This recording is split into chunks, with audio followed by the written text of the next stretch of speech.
আসসালামু আলাইকুম। আজকের ভিডিওটি খুব একটি গুরুত্বপূর্ণ ভিডিও। সবাই দেখবেন। আজকে একটা নিউজে পেলাম, প্রবাসীরা দেশে এসে ৬০ দিনের বেশি থাকলে মোবাইল ফোন রেজিস্ট্রেশন করতে হবে। বাংলাদেশে এরকম কোনো আইন ব্যক্তি আছে? বলে আমি মনে করি না। আমরা প্রবাসীরা হচ্ছে রেমিটার যোদ্ধা। আমাদের উপর জোরপূর্বক কোনো কিছু চাপিয়ে দেওয়া, এটা হবে বাংলাদেশের অর্থনীতির উপর হুমকিতে পড়বে। রেমিটেন্স বন্ধ করে দেওয়া যাবে। এরকম পদক্ষেপ আমি তীব্র নিন্দার প্রতিবাদ জানাই। সব দিকে আমরা হয়রানি হচ্ছি। এয়ারপোর্টের মধ্যে আমাদের ব্যাগ, চেন খুলে টাকা, পয়সা, গয়না সবগুলা নিয়ে নিচ্ছে।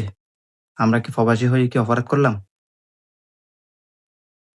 সরকার উপদেষ্টার কাছে আহ্বান জানাই, সুন্দর পদক্ষেপ আপনি গ্রহণ করুন। প্রবাসীদেরকে নিয়ে পুতুল খেলা মনে করিয়েন না। আমরা প্রবাসীরা চাইলে অনেক কিছু করতে পারি। প্রবাসী ভাইয়েরা যার যার স্থান থেকে সবাই করুক। আমরা সবাই একমত। এইরকম আইন আমরা মানি না। আসসালামু আলাইকুম।